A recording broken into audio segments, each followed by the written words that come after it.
tuloy ang ating paksa na ating tinalakay last Sunday at ito'y kalawang bahagi sa ating pinag-uusapan about sowing in the field of the Spirit. At meron tayong isang subtitle na ating bibigyan ng pansin. Pero balikan natin yung teksto na ating binasa, ginamit last Sunday. Ito'y hango sa Galatians 6, chapter 6, verse 7 hanggang verse 9. At sabi rito, verse 7, "Do not be deceived, God is not mocked, for whatever a man sows, this he also reap. This he will also reap. For the one who sows to his own flesh will from the flesh reap corruption, but the one who sows to the Spirit will from the Spirit reap eternal life. Let us not lose heart in doing good, for in due time we will reap if we do not grow weary." Praise God. Ang Diyos ang magpala. Tayo magsabi amen. Praise God, mga kupo tayo. Purihin ang Diyos at sa Kanyang biyaya sa bawat isa atin. Purihin ang pangalan ng ating Panginoon. So sa oras nito ay salamat sa biyaya ng Panginoon.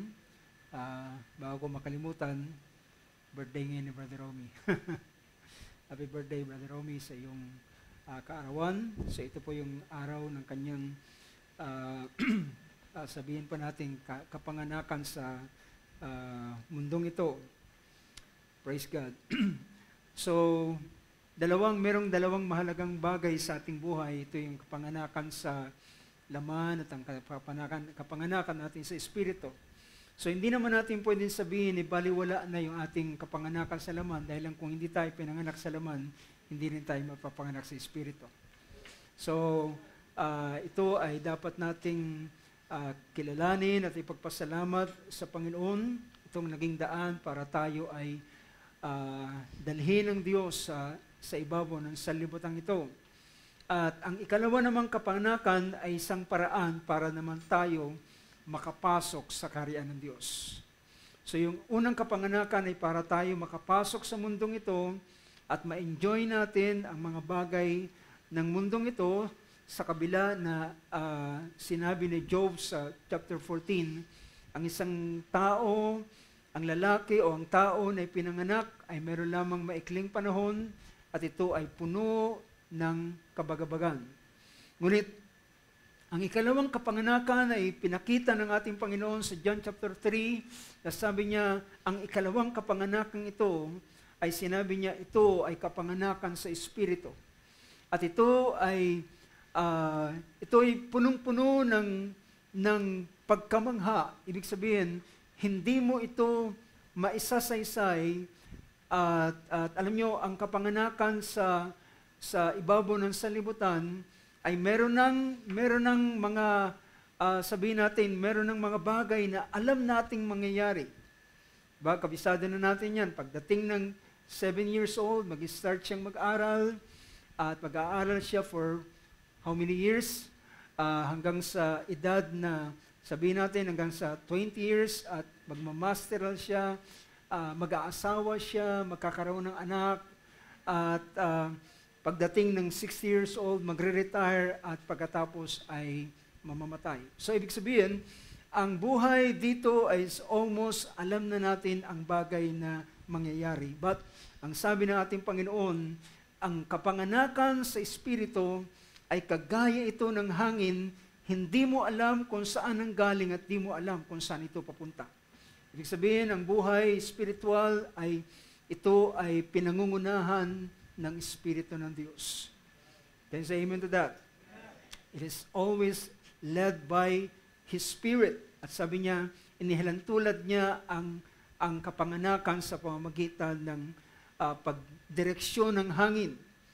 Nararamdaman mo siya pero hindi mo nakikita.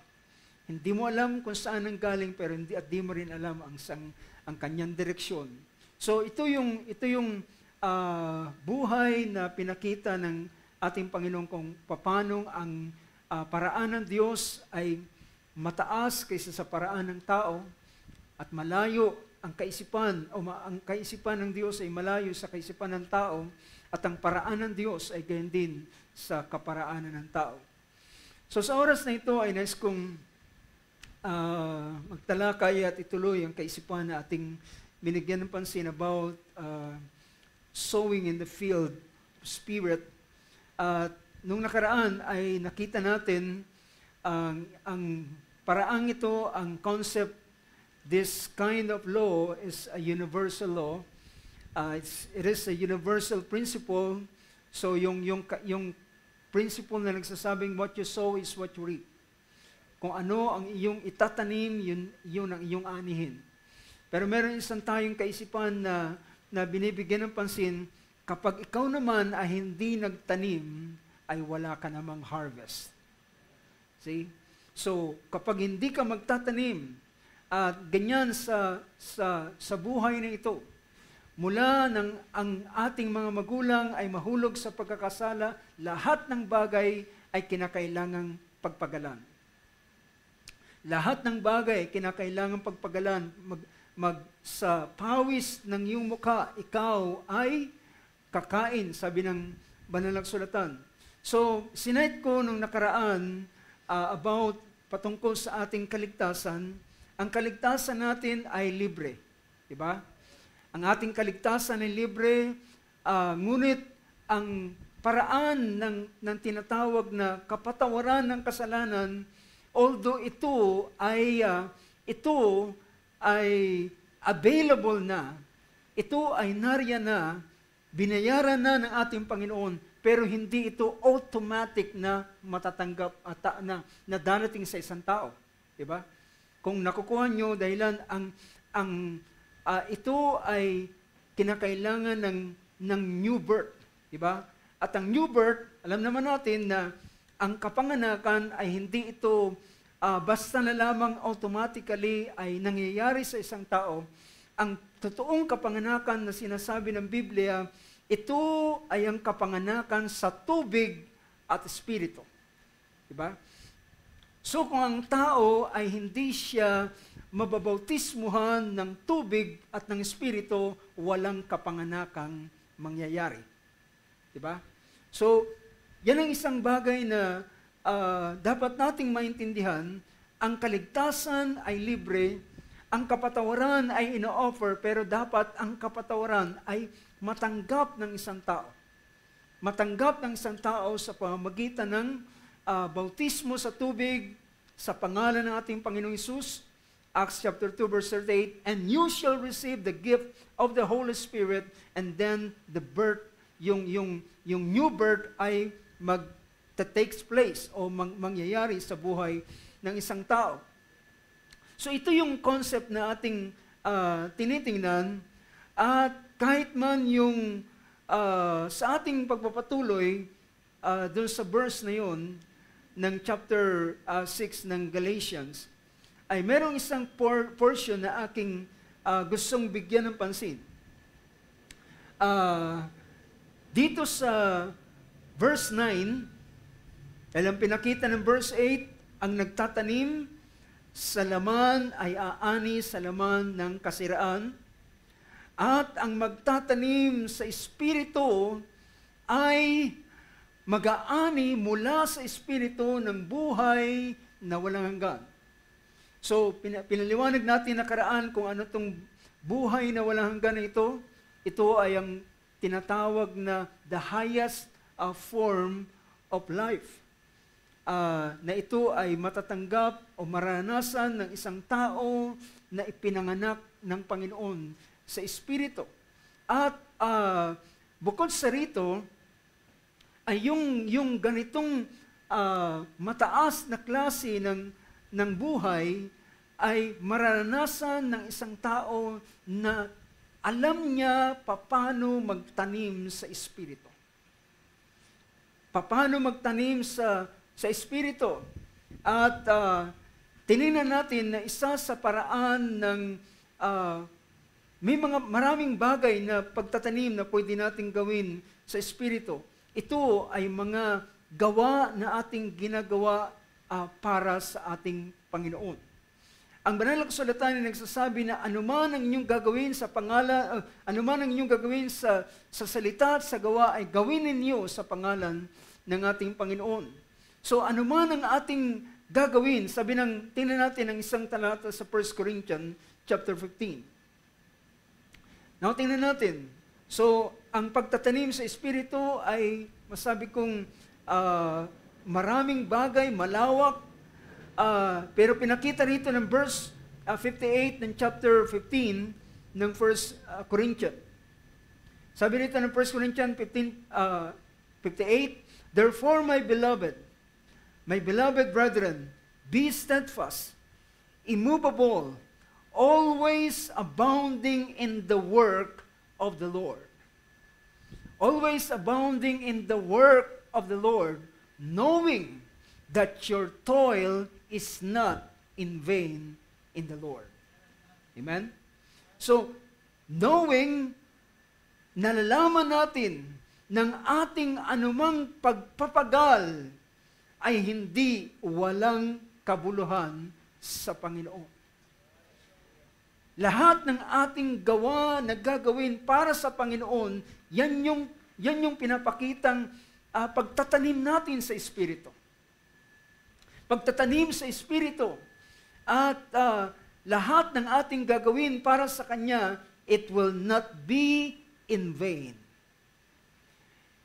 In fact, sabi pa ng ating Panginoon, naalala ninyo yung isang talata na isang bahagi na pwede nating tingnan sa chapter 10 ng book of Matthew, ay pinakita dito. Sabi ng isang verse dito, ang verse 40 ay nangusap ng ganito, ng chapter 10 ng book of Matthew. He who receives you receives me, and he who receives me receives him who sent me. He who receives a prophet in the name of a prophet shall receive a prophet's reward. So sino man, sabi niya, sino man ang tumanggap sa isang propeta, sa pangalan ng isang propeta, siya, sabi rito, shall receive a prophet's reward, and he who receives a righteous man in the name of a righteous man shall receive a righteous man's reward. Whoever in the name whoever in the name of a disciple gives to one of these little ones even a cup of cold water to drink, truly I say to you, he shall not lose his reward. So nakita natin na sino man ang ating tatanggapin as long na ito ay lingkod ng ating Panginoon, whether he is a prophet, siya ay isa siyang propeta, siya ay isang matuwid na tao, siya ay isang simpleng alagad ng Panginoon. Sabi niya, kahit siya ay bigyan mo ng isang basong malamig na tubig, ang iyong ginawa sa kanya ay hindi mawawalan ng ganti. It is a sort of ito ay isang paraan ng pagtatanim. So marami tayong klase ng seed na pwedeng itanim sa Espiritu. Ang mabubuting gawa na ating ginagawa, ang lahat ng bagay, lahat ng yan ay hindi po mawawalan ng saysay, sabi ng banal na kasulatan. Alam nyo, may mga panahon na parang isang, sabi ng ating Panginoon, kapag kayo ay tinanggap ng isang tahanan sa kanilang bahay, ng isang tao sa kanilang tahanan, at kayo ay offeran niya ng anumang bagay, at sabi niya, tanggapin mo at iwanan mo ang kapayapaan na doon sa sambayang yun.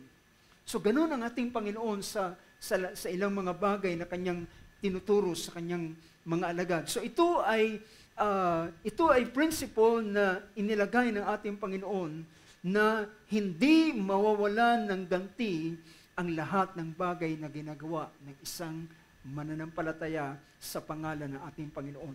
So nakikita natin na there's a lot of things na pwede nating gamiting as seed. So kung dito sa ibabaw ng lupa ay may mga limited na klase ng seed, pero sa spiritual na bagay, anuman ang ating ginagawa, it is a sort of a seed. Ito isang klase ng binhi na ating ginagawa o itinatanim. So, gusto kong pagtuunan ng pansin, mga kapatid. Alam nyo,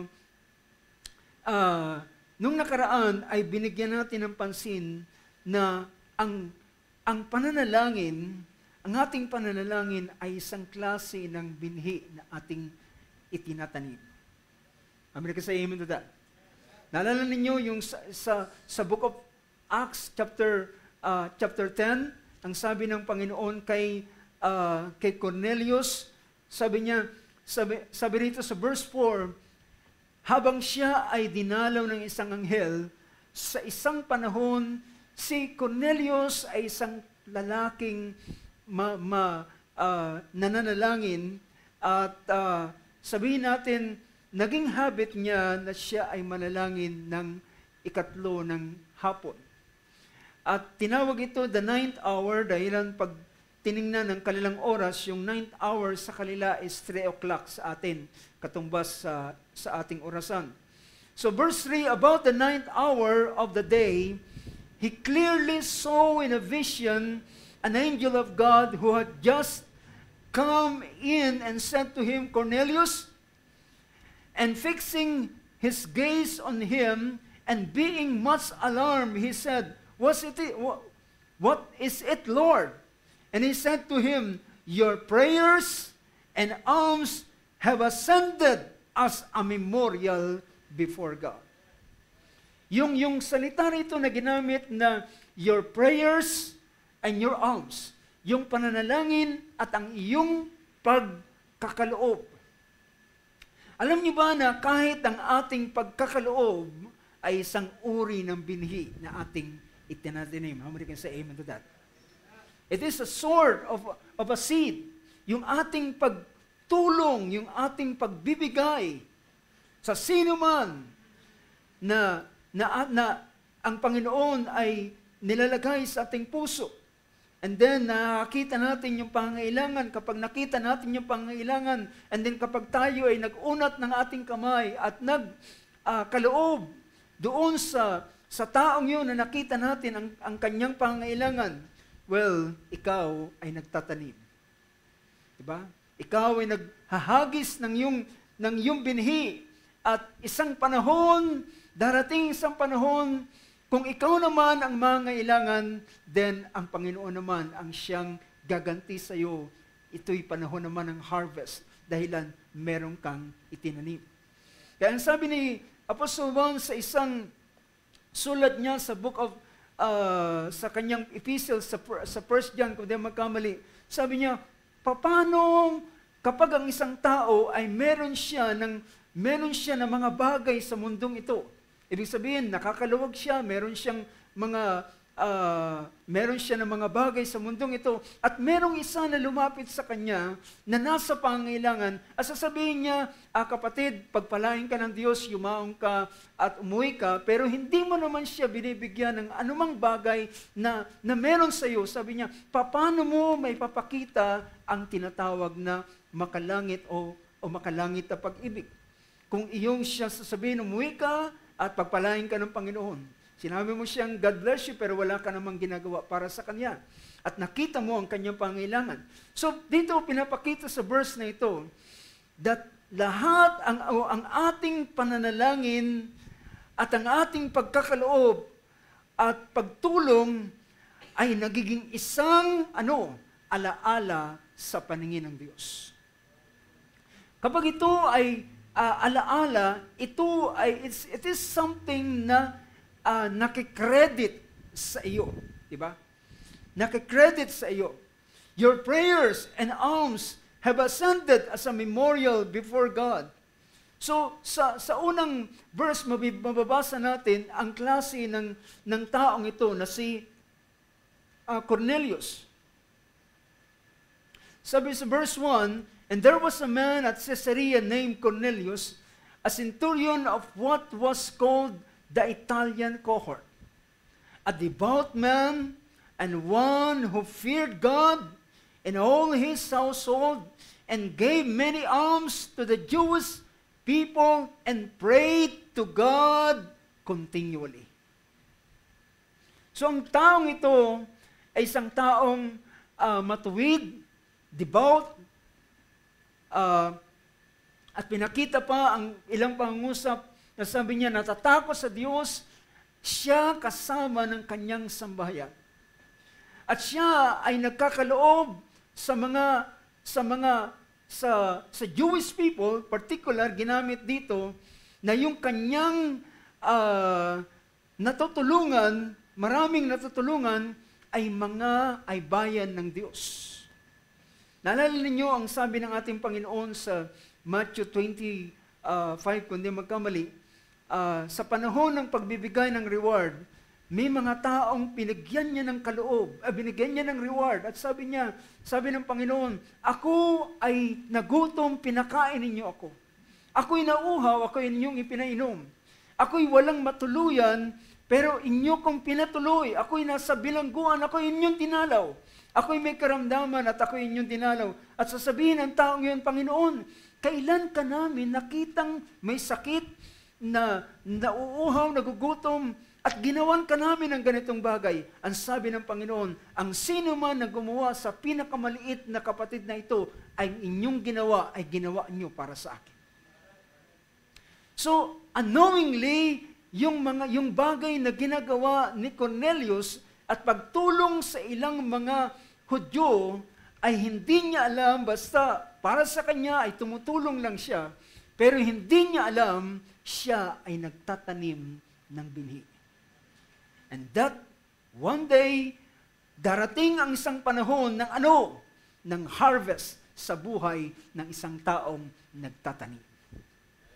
So yun yung pinakamagandang bahagi. Alam nyo ba, ang pinakamasayang bahagi sa buhay ng Israel ay yung harvest. Yung panahon ng harvest.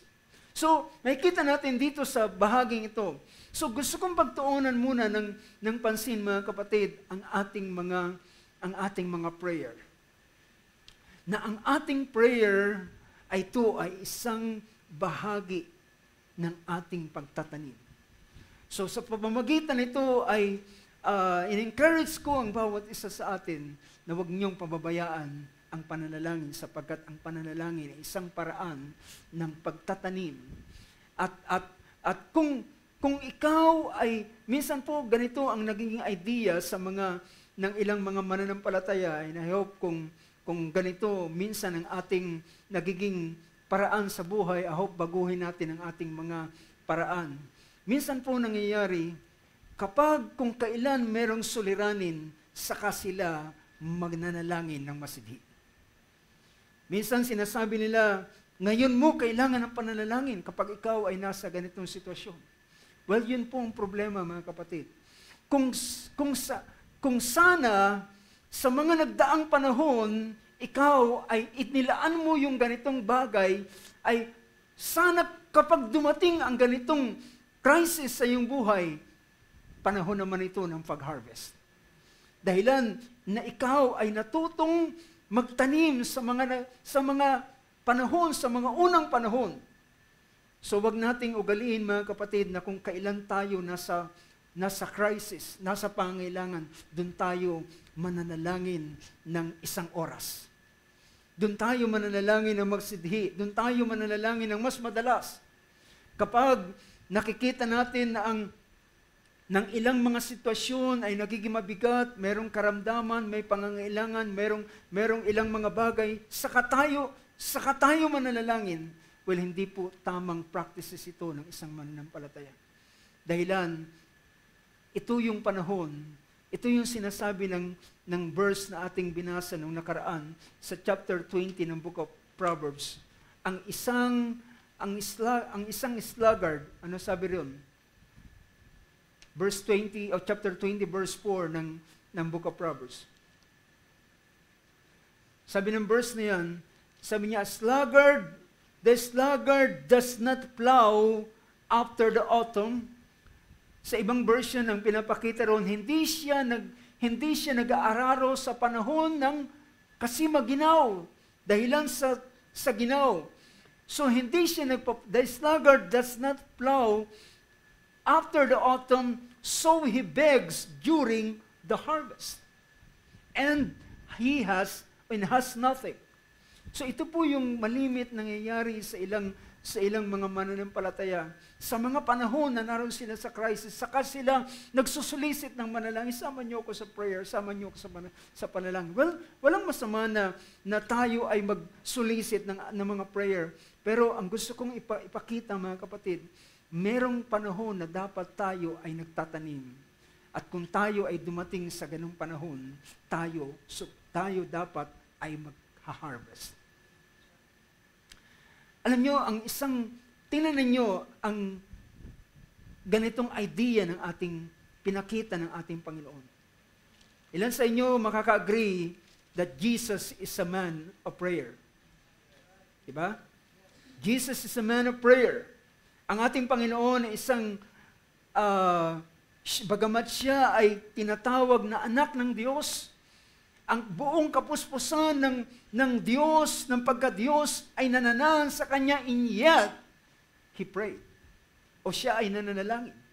Siya ay gumigising ng maaga bago magpasimula ang Kanyang ministry, siya ay nananalangin.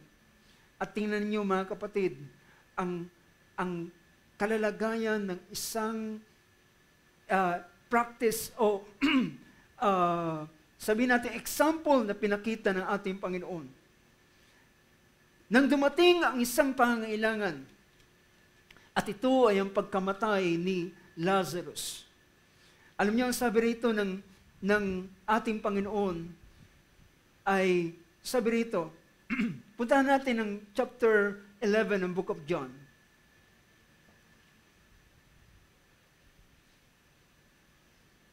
Verse 38, sabi rito,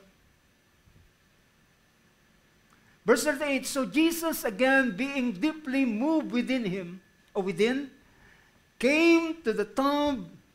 Now it was a cave, and a stone was lying against it.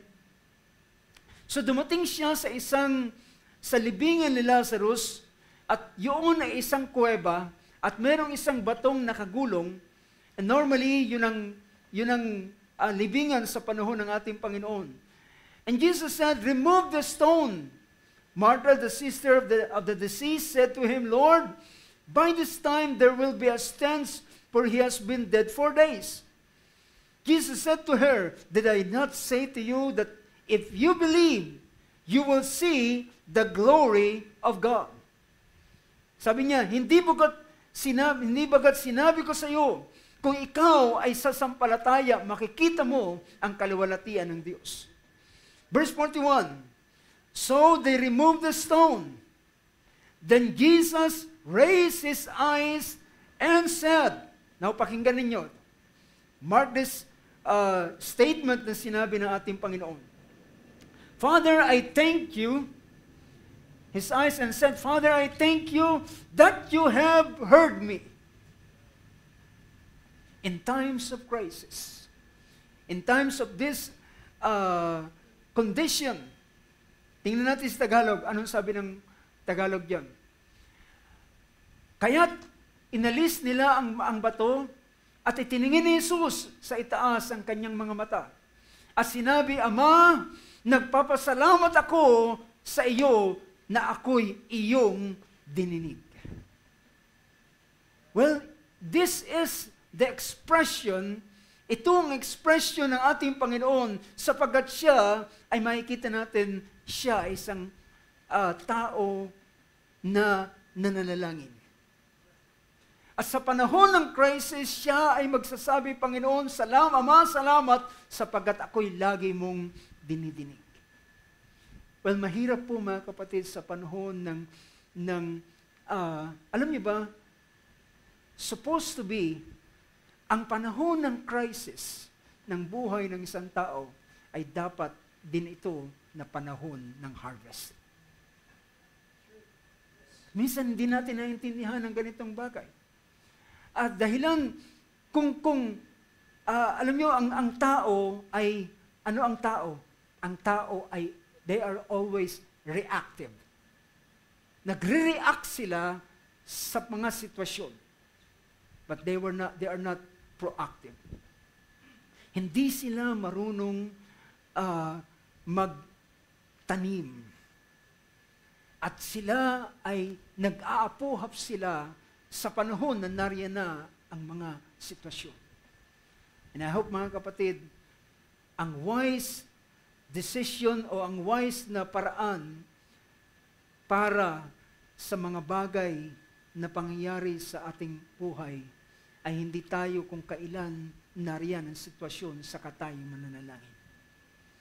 Dapat matuto tayong magtanim sa panahon ng pagtatanim. Kaya't sa panahon na mangyari at mayroong mga dumarating na ilang mga sitwasyon, well, meron tayong magandang panahon para tayo mag-harvest. Pwede nating sabihin, Panginoon, alalahanin mo ako sa araw nito.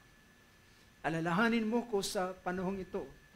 At may mga panahon na pwede tayong magsabi dahil alam natin na meron tayong mga itinanim. Well, meron kasabihan yung tayong mga Pilipino, kapag meron daw isinuksok, merong madudukot. So, masasabi ko mga kapatid, pansinin ninyo ang pangungusap ng ating Panginoon ito. Father, I thank you that you have heard me. It is a prayer and an expression of faith. Ito ay isang panalangin na merong expression ng pananampalataya. Pero subukan ninyo na ikaw ay datnan ng isang sitwasyon na hindi ka handa. Well, alam ko naman mga kapatid, hindi naman natin alam ang lahat ng bagay na nangyayari sa ating buhay. Pero napakahalaga na tayo ay marunong magtanim. Nakukuha niyo ba yung puntong mga kapatid sa uling araw nito? So ito ay makikita natin na si Cornelius ay sinabihan ng ganito ng Panginoon o ng anghel nang siya'y dinalaw. Sabi sa kanya, your prayers and alms have ascended as a memorial.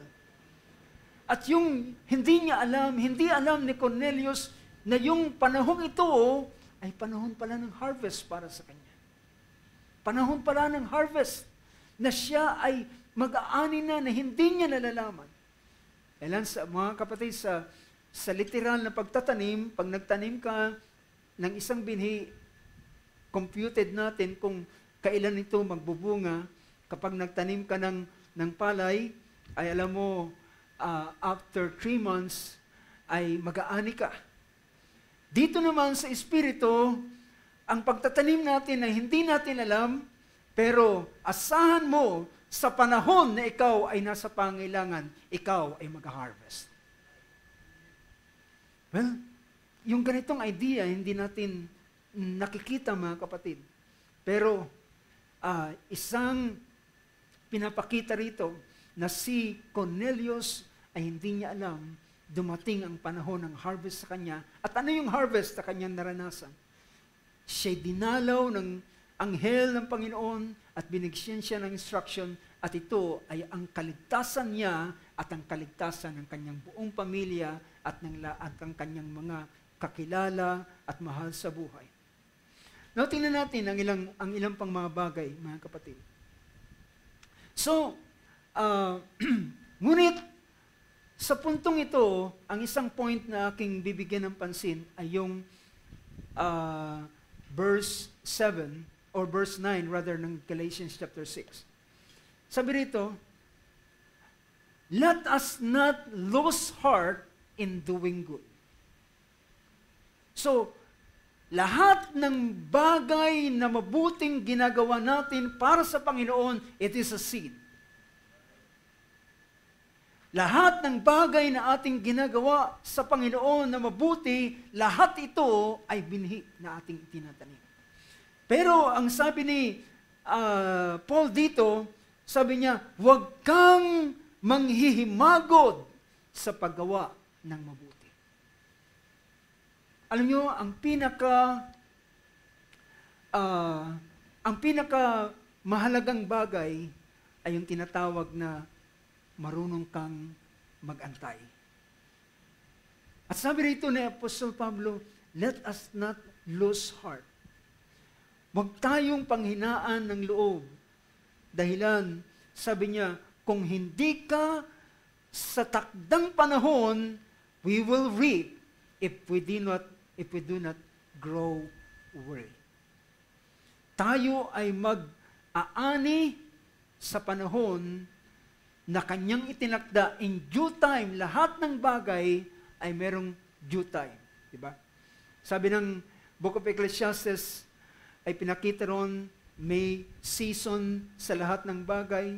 There's a time na pinakita ron, may panahon sa lahat ng mga bagay, at may panahon sa bawat layunin ng Diyos sa ibabaw ng lupa.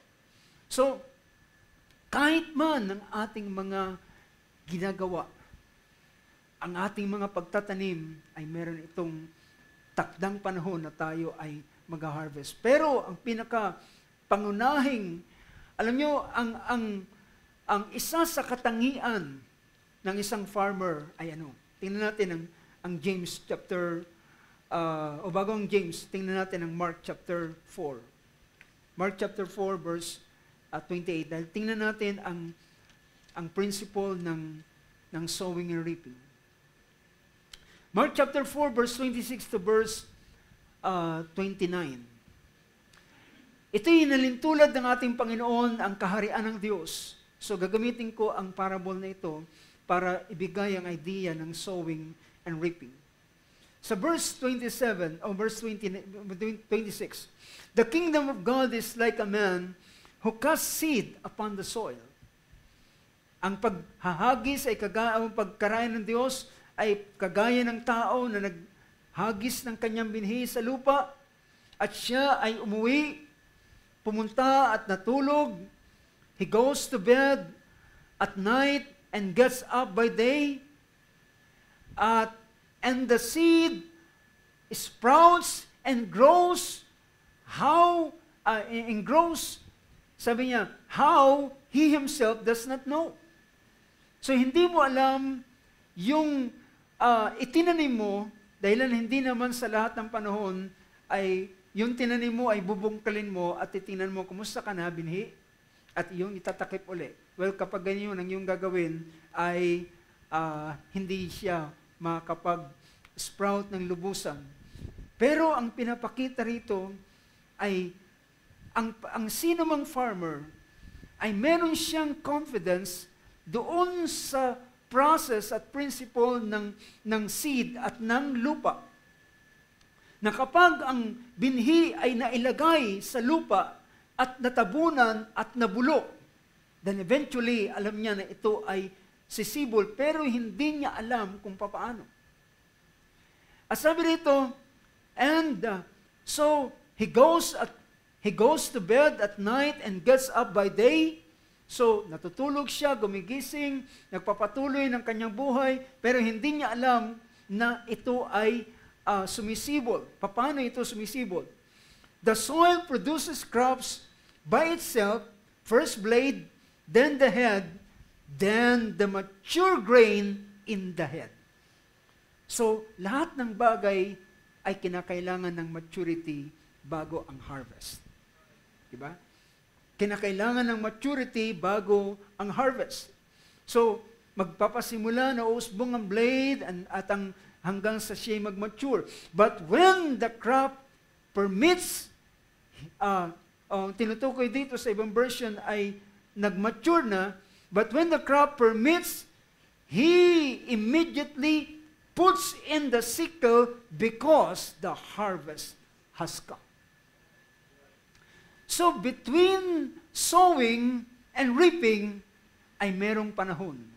At ito yung tinatawag na season ng pagsibol hanggang sa kanyang maturity.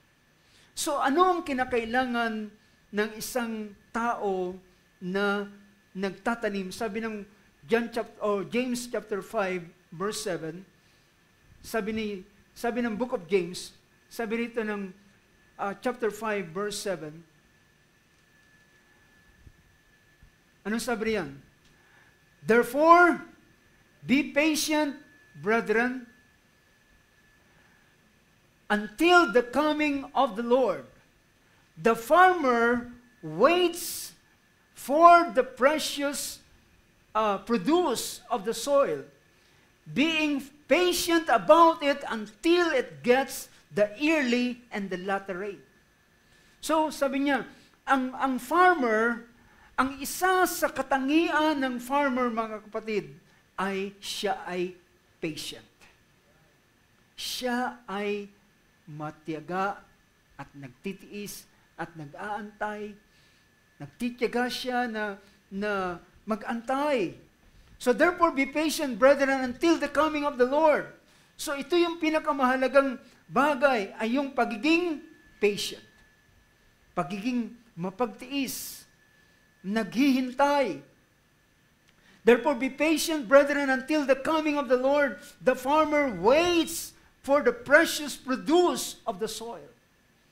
Ang magsasaka ay nag-aantay ng panahon ng pamumunga, ng masaganang, mahalagang pamumunga ng kanyang bukid o ng kanyang lupa. At sabi niya, siya ay naghihintay hanggang sa kanyang matanggap ang una at huling ulan. So, you too, next verse, ikaw din naman, you too be patient, strengthen your hearts, for the coming of the Lord is near. At sabi niya, ikaw man ay maging mapagtiyaga, mapagtiis. At anong sabi rito? Ikaw ay maging mapagtiis, palakasin mo ang iyong puso. Dahilan sa mga panahon ng paghihintay, minsan dumarating ang pagkainip. At sa panahon ng pagkainip, ang ating mga puso ay nanlulupaypay.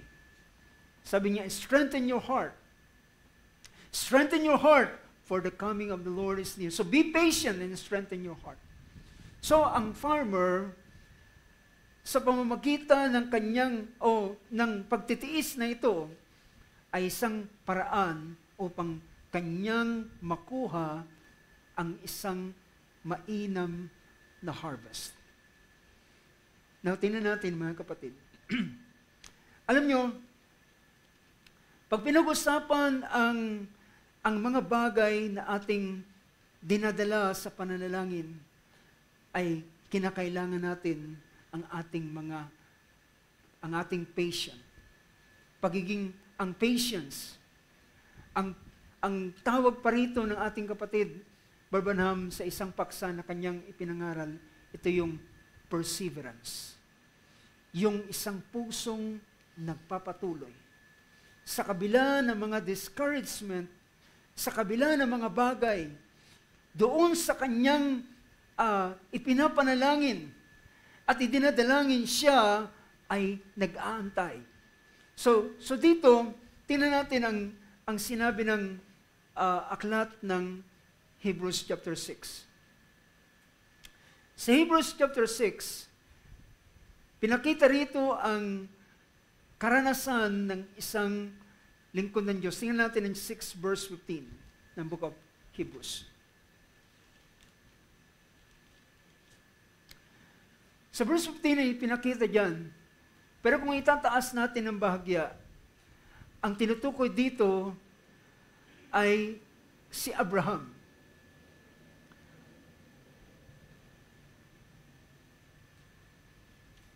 Tingnan natin ang ilang mga pangusap.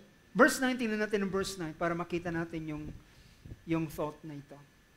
But beloved, we are convinced of better things concerning you, and things that accompany salvation, though we are speaking in this way. For God is not unjust so as to forget your work and the love which you have shown toward His name, in having ministered and in still ministering to the saints. So ang unang pinakita rito, ang Diyos ay hindi liko upang kalimutan niya ang lahat ng pagpapagal na ating ginagawa para sa Kanyang pangalan. Dahilan ito ay isang paraan ng ating pagtatanim. So, sabi niya, ang Diyos ay hindi liko para kalimutan niya ang lahat ng ating pagpapagal na ating ginagawa. At sabi ng verse 11, and we desire that each one of you show the same diligence. Yung diligence ay may kinalaman ito sa tinatawag na pagsisikap. Diligence, so as to realize the full assurance of hope until the end. So that you will not be sluggard, but imitators of those who through faith and patience inherit the promises. Basahin natin sa Tagalog ang verse niya.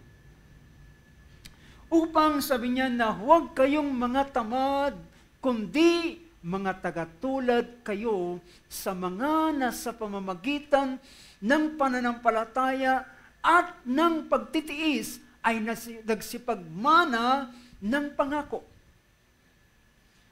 So ang isang suliranin, mga kapatid, ay kapag ang isang spiritual na katamaran na ating maranasan. Spiritual, yung tinawag na sluggard. Anong sabi nung verse na ating binasa nung nakaraan? Dahilan pinakita natin yung sinabi ng Romans chapter 12, verse 11, if I'm not mistaken, pinakita roon ang verse na ito. So by the way, Brother Joseph Napitanga is here. So we welcome you with Brother Josiah. So chapter 12, verse 11 ng book of Romans. Romans 12, verse 11. Mas tingnan natin, gusto kong basahin ito sa isang version, sa ESV. Sabi niyo, do not be slothful in zeal, be fervent in spirit, serve the Lord. Sabi niya, huwag kayong maging tamad sa pagsusumikap, maningas sa espiritu na naglilingkod sa Panginoon. So, ang isang suliranin, mga kapatid, sa tinatawag na spiritual na pagtatanim ay ang isang bagay kapag tayo ay naging tamad. Sabi nga nakakaraan, napakasipag natin sa mga bagay na pisikal at literal. But minsan sa spiritual, dito tayo nasusumpungan sa ilang mga bagay sa ating sa katamaran. Kaya yung verse na yun, kung babalikan natin yung Hebrews chapter 12, or rather chapter 6, na we're reading chapter 6. So sabi rito, and we desire that each one of you show the same diligence so as to realize the full assurance of hope until the end. So dito ay makikita natin na kapag ang isang tao ay meron siyang desire at may ipapakita niya ang kanyang pagsisikap, yung diligence. He will show the same diligence sapagkat siya ay alam niya na meron siyang katiyakan na tatanggapin niya ang bagay na ito sa bandang huli. So verse 12, so that you will not be sluggard, hindi kayo maging tamad, but imitators of those who through faith and patience inherit the promise. Mahalaga sa tinatawag na pananampalataya ay yung pagtitiis, yung pagiging katiyagaan, patience. So faith and patience ito'y magkasama in order to inherit the promise. Para ating matanggap ang mga pangako ay napakahalaga ng ating pananampalataya. Yung pananampalataya natin, yun yung ating, direksyon, yung meron tayong tinatarget. But yung patience naman, ang nagiging daan para ikaw ay magpatuloy na mag-antay doon sa bagay na iyong sinasampalatayanan. So, pinakita rito, so through faith and patience, they will inherit the promise. Now, makikita natin, meron akong isang sunod na salita na gagamitin. So, tuloy natin ang verse na ito. So, tandaan niyan, kailangan para matanggap ang pangako. Sino dito nais na makamta ng mga pangako ng Diyos? Well, pero alam niyo ba, merong bagay na pinapakita rito how to inherit the promise. It's through what? Faith and patience. Sa pamamagitan ng pananampalataya at pagtitiis. Well, kung ikaw ay nananampalataya, well, dagdagan mo ng pagtitiis o yung patience ang iyong pananampalataya, and it will become a good ingredients para makamtan mo ang pangako, ang mga pangako. So, pinakita rito. So, napakagandang bahagi ito, ang verse 12 na yan. Through faith and patience to inherit the promise. For when God made the promise to Abraham, since he could swear by no one greater, he swore by himself, saying, I will surely bless you, and I will surely multiply you. And so, now verse 15, ito yung gusto kong bigyan ng pansin. Alam natin ang karanasan ni Abraham. Ang verse 15 ay sinabi rito, so having patiently waited, and so having patiently waited, he obtained the promise.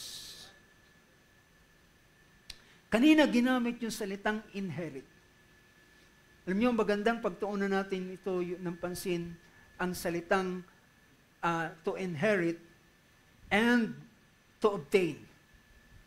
Dahilan minsan po yung para ikaw ay ma-inherit mo ang isang bagay, according doon sa Galatians chapter 4, hindi basta-basta ang tao ay mag-inherit.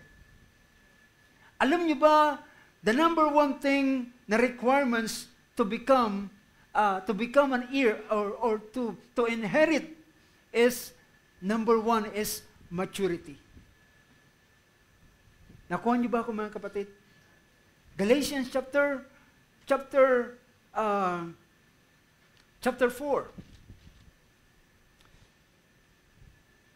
Chapter 4 verse 1. Now I say, as long as the heir is a child, he does not differ at all from a slave, although he is owner of everything. So pinakita rito, as long as an heir is a child, he cannot inherit. Naintindihan niyo ba ako, mga kapatid? So, ito'y isang bagay na dapat nating ma-realize. You are heir. Yes, you are heir. Ikaw ay tagapagmana. Pero, bago mo manahin ang mana na dapat para sa iyo, ay dapat dumating ka sa takdang panahon.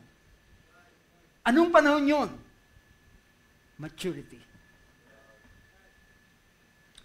So, as long as the heir is a child, he does not differ at all from a slave, though he is a owner of everything. Well, oo, sa iyo yan, para sa iyo yan, pero ang number one requirement to become to inherit is to be mature. But he is under guardians and managers until the date set by the Father. Ibig sabihin, ang Ama ang siyang nakakakita if you are able to become an heir. Kung ikaw ay ready na para sa inheritance.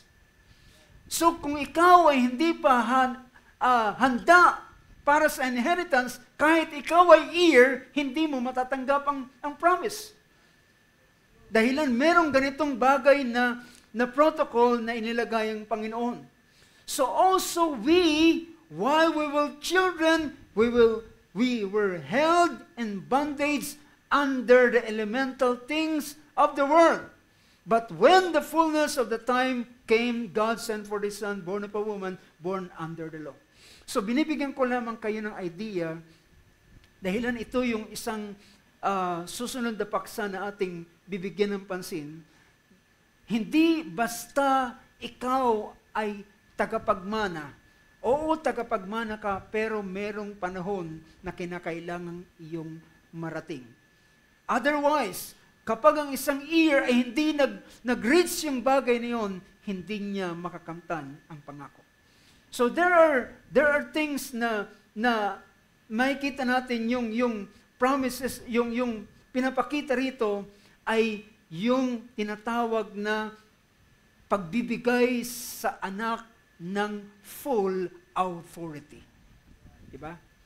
So yan po ang minsan nagiging suliranin sa isang anak kapag ang anak ay bata pa at ginawa mo siyang tagapagmana, well, hindi niya alam paano i-handle ang mga situation. Hindi niya alam i-handle ang kayamanan, hindi niya alam i-handle ang mga bagay. So, oo, para sa kanya yun, nakalaan yun para sa kanya, pero merong isang tamang panahon para niya makuha. Otherwise, kung makukuha niya ito, magiging katulad siya ng prodigal son, na lulustayin niya ang mga pag-aari ng kanyang ama sa papaluging paraan. At uuwi siyang anong kakahinatnan niya? Magiging isa siyang beggar. Magiging isa siyang pulubi. Dahilan hindi niya alam i-manage ang... So, that's the point number 1 na ating binibigyan ng pansin. But, gusto kong tingnan natin, at I hope meron na tayong idea sa patungkol sa pagiging heir or how to inherit. Pero kung babalikan natin yung Hebrews chapter 6 na binabasa natin kanina. So so doon sa Hebrews chapter 6 verse 15, balikan natin. So sabi rito, and so having patiently waited, he obtained the promise. Now, ang sumunod na gusto kong pagtuunan ng pansin ay yung salitang obtain. Merong mga, I hope yung mga salitang ito ay inyong jot down at ang mga salitang ito ay napakahalaga. Yung kanina, ginamit yung salitang to inherit, at ngayon yung salita namang obtained. Ewan ko kung nandyan, pwedeng display natin yung meaning about sa salitang obtain. Ang meaning ng salitang obtain ay nagandahan ako na makita ko yung salitang ito. At ito ay kakaibang bagay pala. Tingnan natin, isang meaning. Yung salitang obtain. Ang number 1 na meaning na aking nakita is to get. Diba? Yung salitang obtain, the word obtain is to get, to gain, or to procure. Wala pa? Ako ba? Kala ko, okay, sige.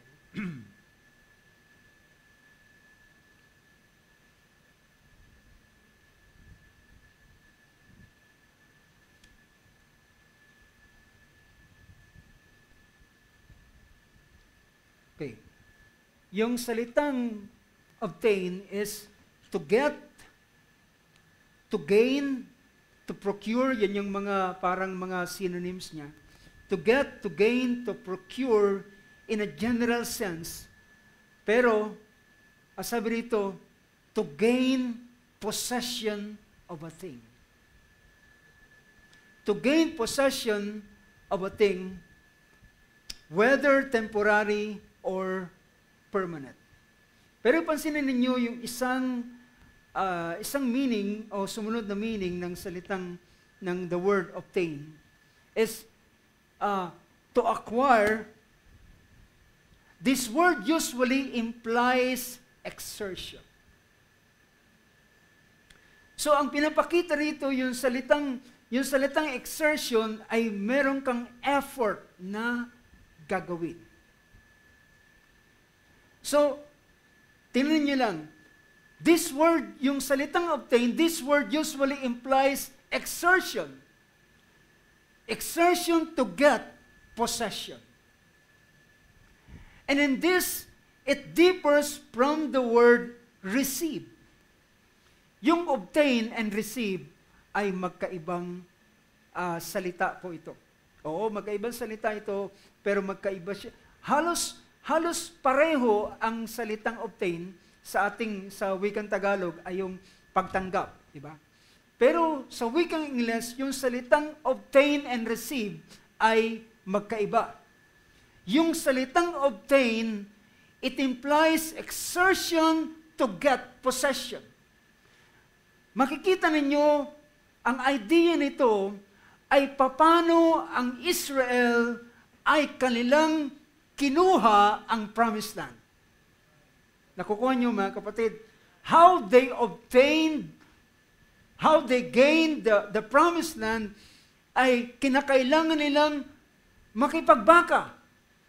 Ibinigay na sa kanila ito ng Panginoon, pero they have to fight every inch of it. Diba? So, kinakailangan nilang ipagbaka, mag-exert ng effort, exertion to get possession, and in this, it differs from receive. Dahilan yung receives, which may or may not imply exertion. Yung salitang receive ay pwedeng tumanggap ka na wala kang effort. Diba? Ulitin ko, pwede kang tumanggap ng isang bagay na wala kang effort. But the word obtain is different. Nakukuha niyo ba yung punto mga kapatid? Kaya yung word dito na pinapakita, so tapusin ko na yan dahil yun yung may kinalaman sa so dito sa bahaging ito, so pinapakita na it implies exertion. Ang salitang exertion, ang isa sa pinapakita rito ay physical or mental effort. Yan ang pinapakita ng salitang exertion. It is a physical or mental effort. Ang isang meaning pa ng exertion is the application of force, influence, or quality.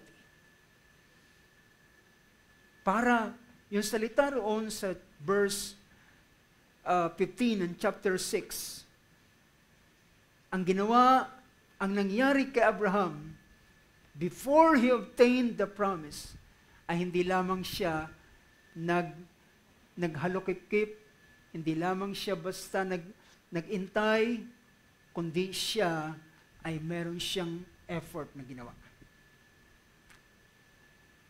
Nakukuha niyo ba mga kapatid? And so ano yung mga effort na ginawa ni Abraham? He waited what? He waited patiently.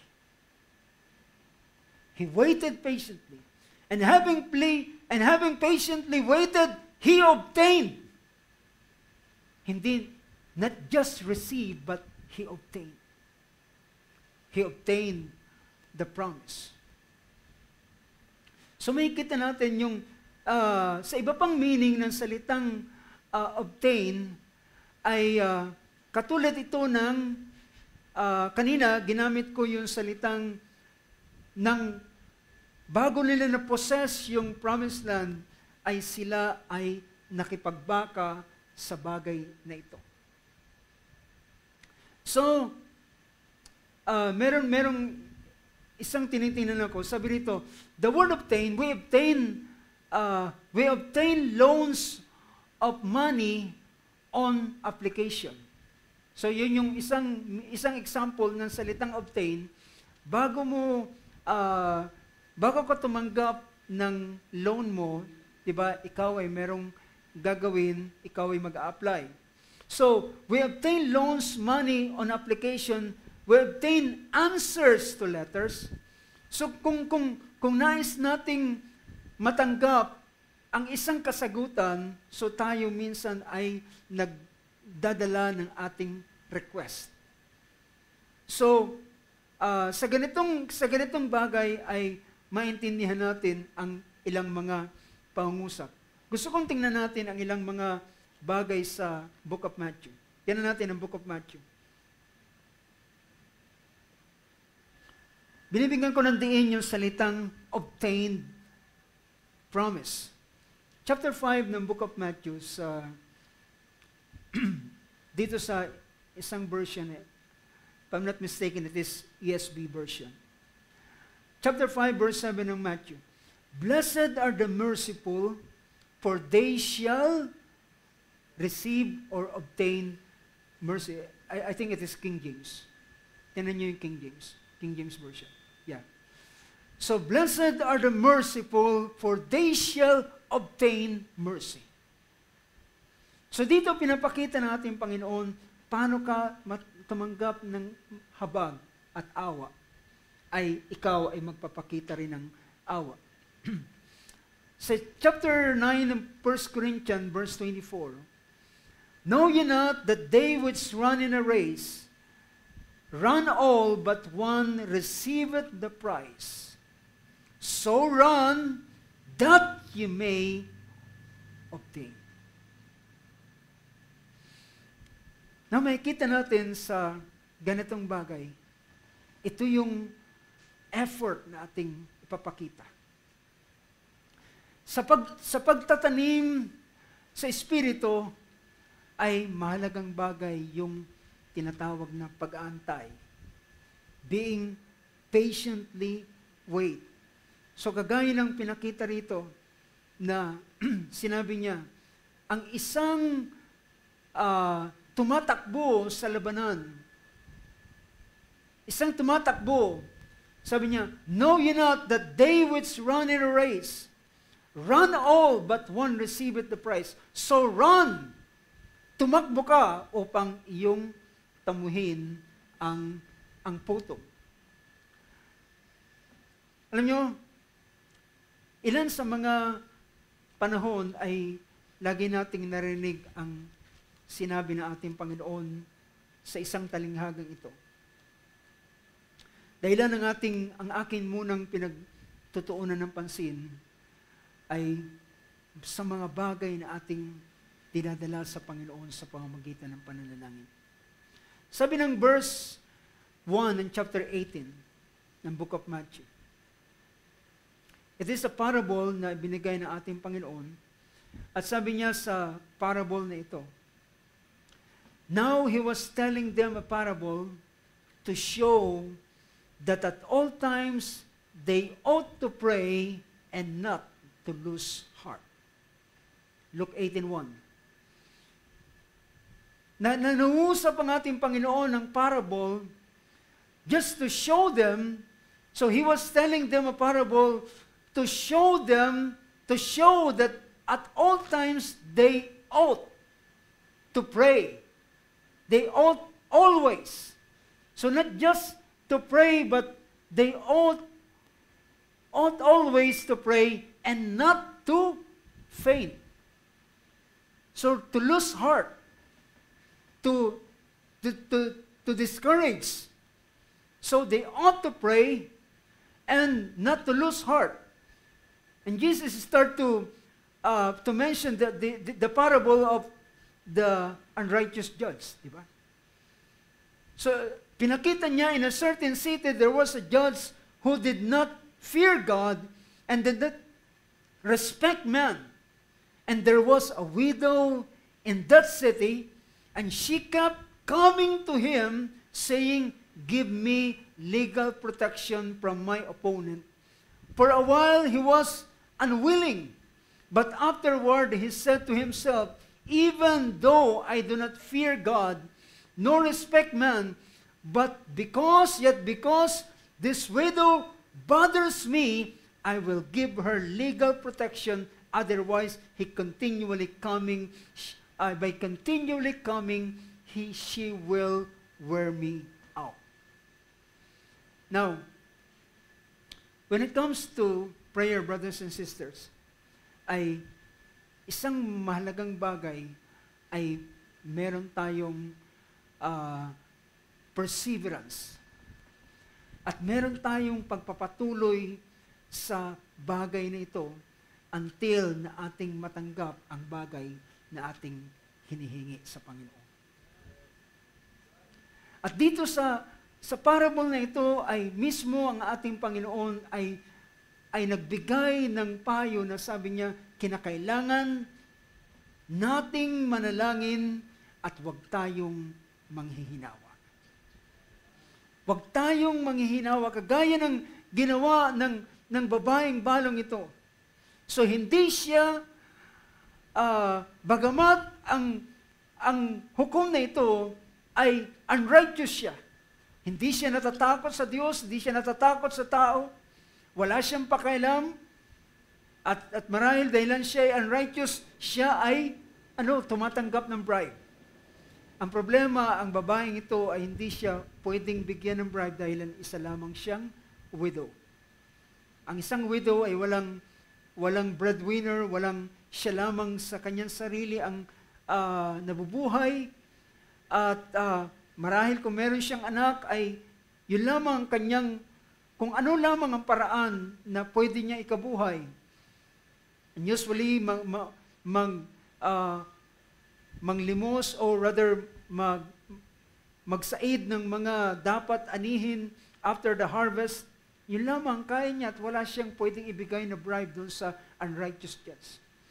Pero ang kanyang ginawa ay ang patuloy niyang pabalik-balik at paghingi ng kanyang tulong doon sa judge na yun.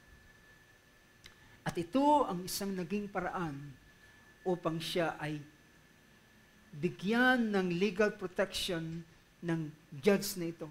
Pero ang sabi ng ating Panginoon sa verse 6, "And the Lord said, hear what the unrighteous judge said. Now."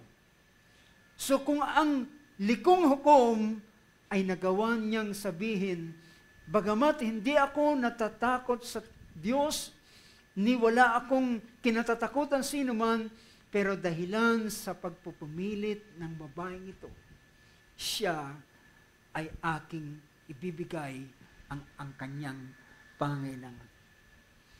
Well, kung ang righteous judge ay sinabi ang ganitong bagay, ang ating Diyos na pinaglilingkuran ay hindi likong Diyos. For God is not unrighteous to forget your work. To forget your work and your labor na iyong pinapakita sa kanyang pangalan. Ang ganitong bagay ay naniniwala akong mahalagang factor sa paningin ng ating Panginoon. Minsan ang suliranin sa atin, kapag tayo ay merong nais na matanggap sa Panginoon, napakadali nating ma-discourage. Napakadali nating gumive up. Napakadali nating mawala ng pag-asa. Pero alam nyo, may mga testimony kong narinig na kung paano ang isang mananampalataya nang siya'y manalangin ay hindi siya pumayag na hindi niya matanggap yung bagay na yun. At dahilan nakita ng Panginoon na mismo siya ay hindi siya gumigive up, well, ang Panginoon ay nagbigay ng ganitong bagay. Well, maaari kong sabihin ang testimony niyan sa mga darating na panahon. But as of now, wala tayong sapat na panahon. Pero gusto kong ilarawan ang ganitong bagay sa Exodus chapter 17. Sa Exodus chapter 17 ay merong isang pangyayari dito.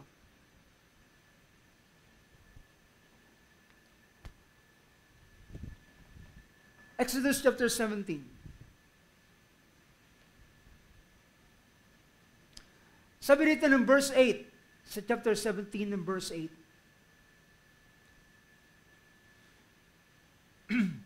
Then Amalek came and fought against Israel at Rephidim. So ito yung panahon ng paglabas ng Israel sa Egypt. At nang sila'y makarating sa isang lugar na tinatawag na Rephidim, ay ang Amalek ay nakipagbaka sa kanila. So Moses said to Joshua, "Choose men for us and go out and fight against Amalek." So sabi niya kay Joshua, choose men, magpumili ka ng mga tao at makipagbaka ka kay Amalek.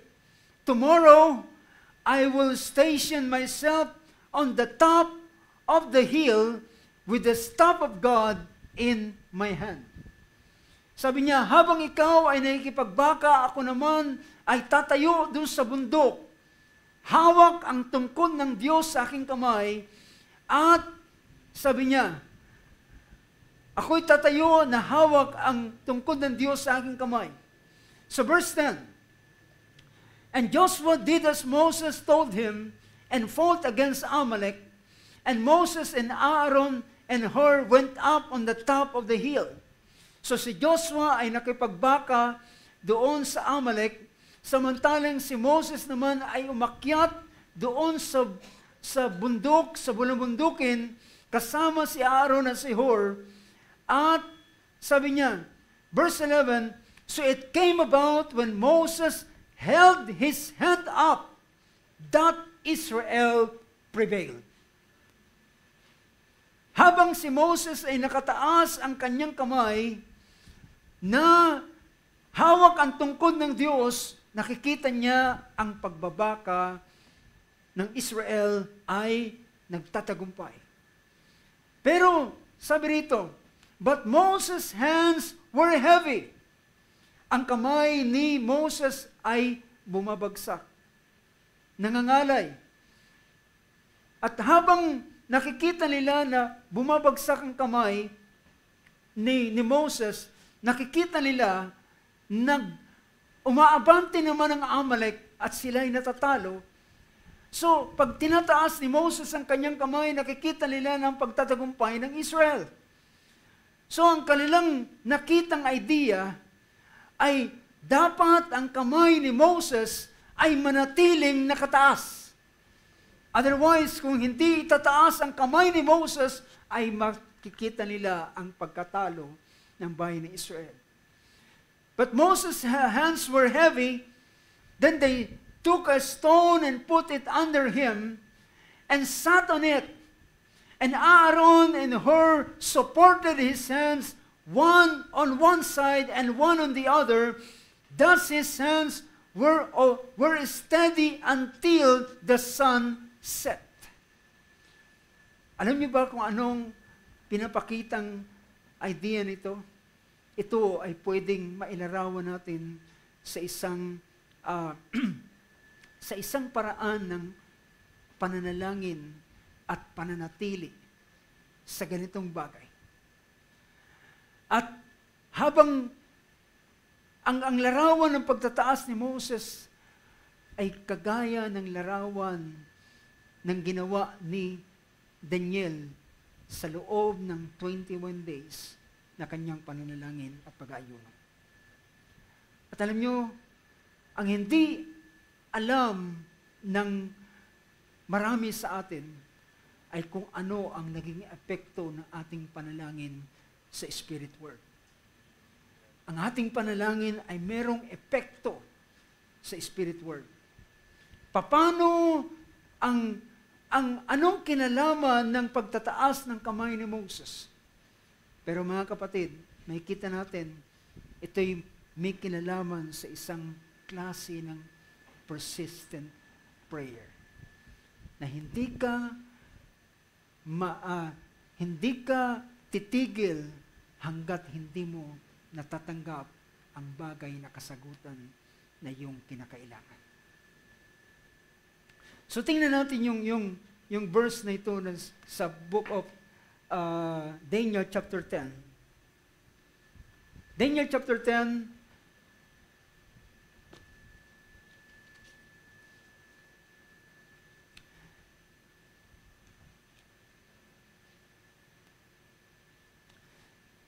sa book of Daniel chapter 10, ilang minuto bago tayo magtapos. Sa verse 1, in the third year of Cyrus, king of Persia, a message was revealed to Daniel, who was named Belteshazzar, and the message was true and one of great conflict.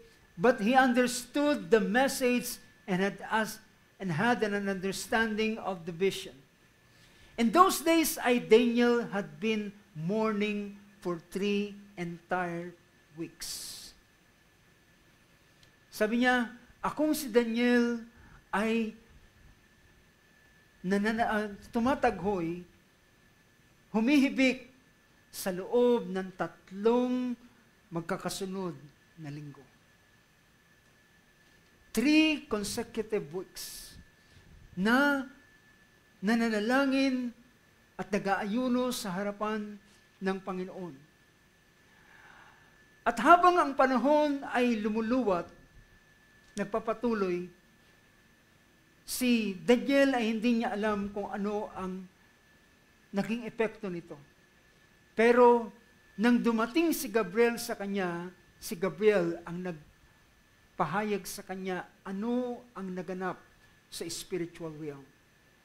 Na habang siya ay nananalangin, after ng siya'y manalangin na 21 days, doon sa pagtatapos ng kanyang pananalangin, ay sinabi rito tingnan natin,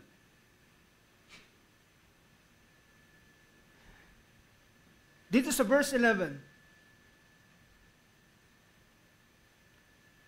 verse 10, then behold, a hand touched me and set me trembling.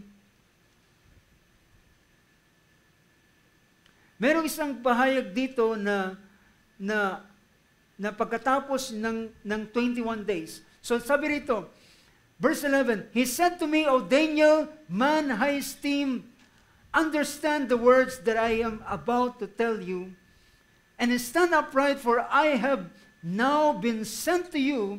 And when he had spoken this word to me, I stood up trembling.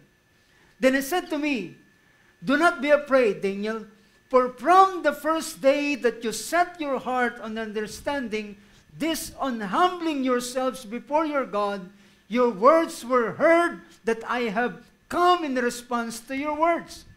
Sabi ng wikang Tagalog sa verse 12 na yan, sabi niya, nang magkagayoy, sinabi niya sa akin, huwag kang matakot, Daniel, sapagkat mula ng unang araw na iyong ilagak ang iyong puso na makaunawa at magpakumbaba sa harap ng iyong Diyos, ang iyong mga salita ay dininig.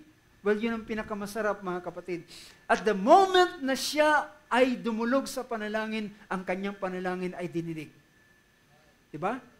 Ang kanyang prayer is already dininig ng Panginoon. At sa panahong yun, ay dinispas gagad si Gabriel para pumunta kay Daniel.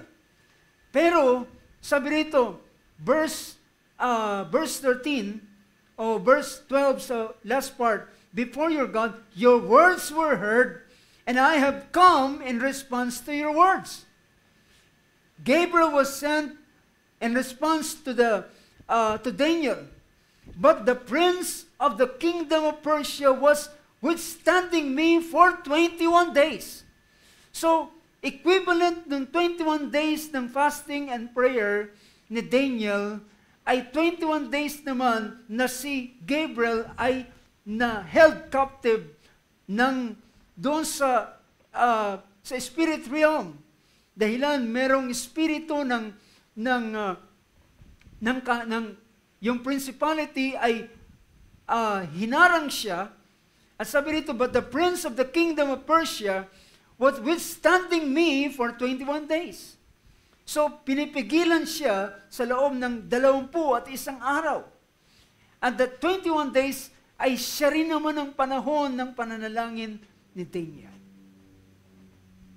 So, and behold, Michael, one of the chief princes, came to help me, for I had been left there with the king of Persia. So siya ay napigilan.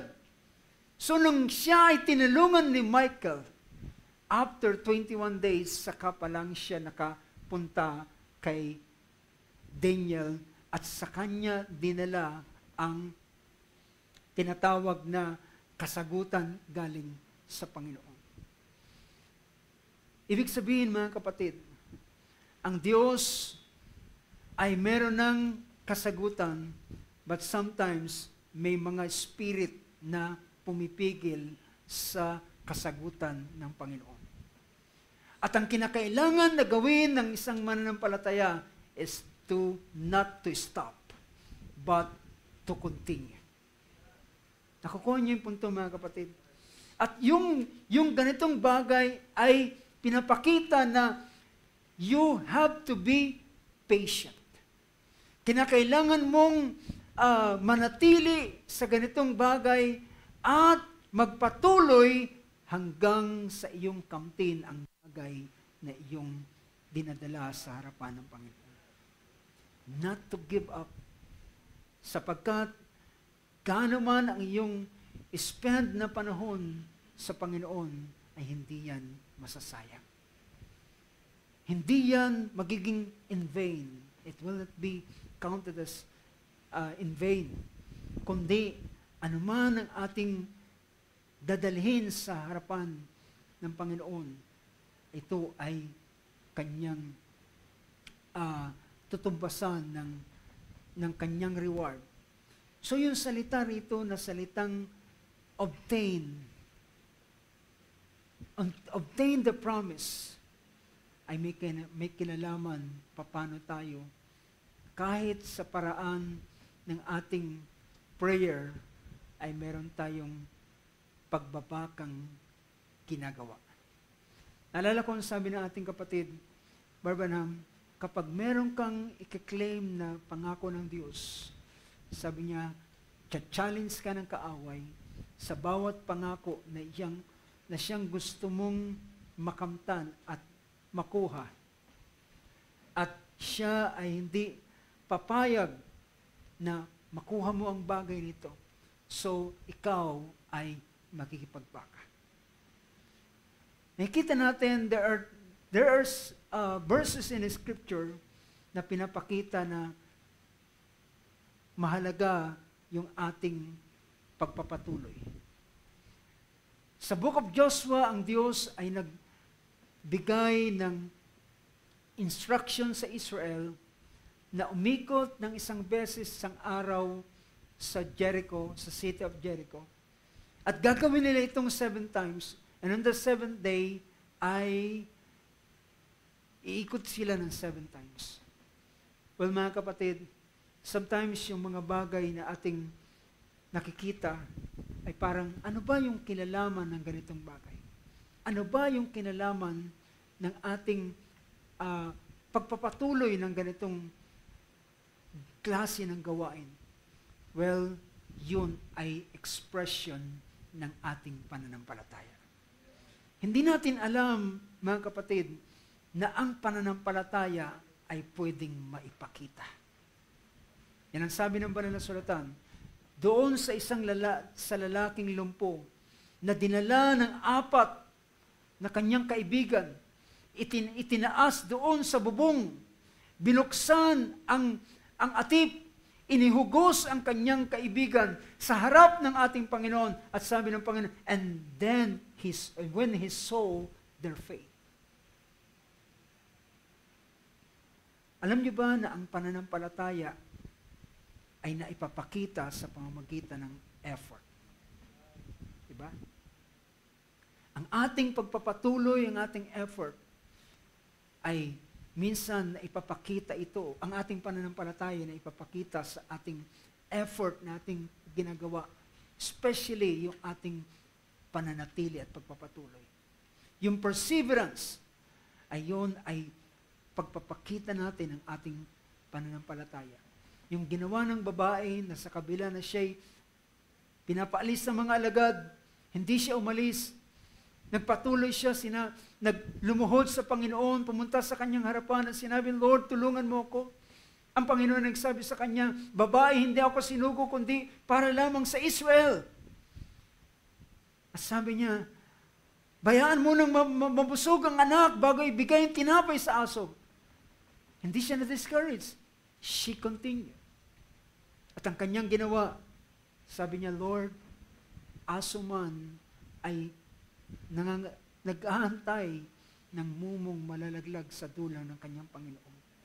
At sabi ng Panginoon, dahilan sa sinabi mong ito, ang kaaway, ang demon spirit na nasa iyong anak ay umalis na. So mga kapatid, isang paraan upang ating ipakita ang ating pananampalataya ay sa pamamagitan ng pananatili. At sa ganitong paraan ay, kung ikaw ay mananatili at mag-iintay, kagaya ng isang magsasaka, then you will have a harvest. Ikaw ay magkakaroon ng pag-ani. At sa panahon, sabi ng isang talata sa Book of Psalms, sa panahon ng pagtatanim ay merong sipahayo, merong kalungkutan, merong kalumbayan, merong ilang mga bagay na hirap. Pero after ng hirap na ito, sa panahon na iyong daladala na ang bigkis ng pag-ani, ito ay meron ng kagalakan. Now mga kapatid, I hope makita natin ang ganitong kaugnayan sa pagtatanim at sa pag-harvest. Sa pagtatanim ay, sabi ng verse na ito na ating binasa, huwag tayong mapagod. Sabi niya, dahilan kung hindi tayo mapapagod, sa tamang panahon, tayo ay mag-aani. Praise God. Purihin ng Diyos, palapakan natin ang ating Panginoon. Kahit tumayo sa sandaling ito, mga kapatid. Praise God. Hallelujah. Tulungan tayo ng Diyos sa uling maaraw nito. Pagtibayin niya ang ating mga pananampalataya. At kung makikita mo ang principle na ito ng sowing and reaping and patiently waiting, naghihintay na merong pagtitiis, then, hallelujah, pagdating ng tamang panahon, there will be a harvest. Merong isang awit na nagsabi, pass me not the gentle Savior. Napakaganda ng awit na yan. Yun ay nagpapakita na, Panginoon, wag mo akong lagpasan. Sabi ng bahagi ng awit, hear my humble cry. When others, they're calling, do not pass me by. Hallelujah. Ating iko ang ating mga ulo sa oras ito.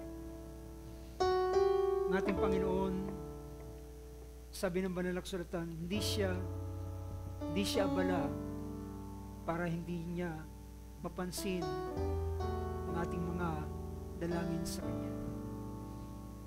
Gayunpaman, sometimes, ang ating pananampalataya ay napakahalaga para ipakita sa harapan ng Panginoon. Ang pananampalataya ay pinapakita sa pamamagitan ng pagpapatuloy, pagtatiyaga, paghihintay, pagtitiis. At sa ganitong bagay, sabi niya, kung ikaw ay hindi mapapagod, hindi manghihina, hindi ka magsasawa, then, sabi niya, ikaw ay aani sa takdang panahon kung ikaw ay hindi manghihimago. Hallelujah. Tayo dumulog sa panalangin sa oras sa ito. Amang Diyos, sa harapan ng iyong biyaya, Panginoon, at sa iyong pangalan kami ay dumudulog sa gabing ito. Nakikita mo, Lord, ang aming mga puso, Panginoon. Alam mo na kami ay kumakaminsan ay madaling ma-discourage, Lord. Madaling manghina, madaling manglupaypay ang aming mga puso. At dahilan sa ganung bagay, hallelujah, hindi na-express ang isang tunay na pananampalataya, Panginoon. Ngunit, Lord God, pinapakita mo sa gabing ito ng aming mga paghahantay sa iyo ay pagpapakita ng aming pananampalataya. Ang aming sinabi ng iyong mga salita, sila na naghihintay sa Panginoon ay magbabagong lakas. Sila ay magiging kagaya ng isang agila na sila ay papailang lang na merong malakas na pakpak, Lord. At sila ay lalakad at hindi manghihina. Tatakbo at di manglulupaypay. Gayon ang kalalagayan ng isang nag-aantay sa iyo, Panginoon. Lord God, sa gabing ito, kagaya ng isa sa pinapakitang katangian na gusto mong makita sa iyong mga anak, upang ipakita namin ang aming diligence, Lord. Dagdagan namin ang aming pananampalataya. Hallelujah. Kalakip ng aming mga pagtitiis, Panginoon. Kalakip ng aming pag-iintay. At Lord God, hallelujah, kapag dumating ang panahon ng harvest sa aming buhay, Panginoon, ay makikita namin na hindi kayang itumbas ang panahon ng aming pag-aantay na ginawa sa iyo. Napakaliit na bagay na aming pag-aantay na ginawa, Panginoon, ngunit ang kasagutan na iyong binigay ay tunay, hallelujah, na maghahatid sa amin ng kalakasan, kagalakan sa aming mga puso. Panginoon Diyos, sa uling araw nito, dalangin ko, Lord, ang iyong mga anak ay hindi masumpungan, hallelujah, ng mga kagaya ng sinabi ni Apostol Pablo, na hindi kami maging tamad sa pagsusumikap, kundi ang aming mga puso, ang aming mga espiritu ay maningas na naglilingkod sa iyo, Panginoon. O Lord God, dalangin ko, kagaya ng apoy, Panginoon, iyong lagyan ng ningas, Lord, ang bawat puso ng iyong mga anak sa aming kapanahunan. At bayaan mo ipakita ang isang uri ng pananampalataya, Panginoon. At sapagkat pagkatapos naming magantay, ay aming matatanggap ang pangako. Hallelujah. Makakuha namin ang isang harvest, Lord, na siyang maghatid ng kalakasan at kagalakan sa bawat isa. Panginoon Diyos, pagpalain mo, Lord, ang iyong mga salita, higit na biyaya ang iyong igawad sa iyong mga anak, Panginoon, habang ang panahon ay nalalapit. At Lord, umaasa kami, hallelujah, na meron pang higit na harvest na iyong inilaan sa iyong mga anak sa pamamagitan ng mga bagay na iyong inilaan sa bawat isa amin. Dakilang Diyos, nais namin ibalik sa iyo ang buong karangalan, buong pagpapasalamat. At habang, hallelujah, dinadala namin ang mga sandaling ito sa pagtatapos, Panginoon, hiling namin, Lord, ang iyong patuloy na pag-iingat sa aming pagtatapos, sa aming paghiwa-hiwalay, Lord, ay dalhin mo kami at iuwi kami sa aming mga tahanan at ligtas at payapa, at ang aming mga puso na may patuloy na lakas at kagalakan. Mauwi sa iyo ang pagdakila, pagluwalhati, at ang aming buong pagsamba, hallelujah, at pagdadala sa iyo ng karangalan. Sa gabing ito, binabalik namin sa iyo ang buong pagpapasalamat sa tanging pangalan ng aming dakilang Diyos at ng aming tagapagligtas, ang aming Panginoong Kristo Jesus. Amen and amen. Praise God. Sabihin natin amen. Palakpakan natin ating Panginoon sa oras ito. Ang Diyos sa magpala sa atin at habang ating tinatapos ang gawain ito ay tuloy natin awitin ang awit na yan.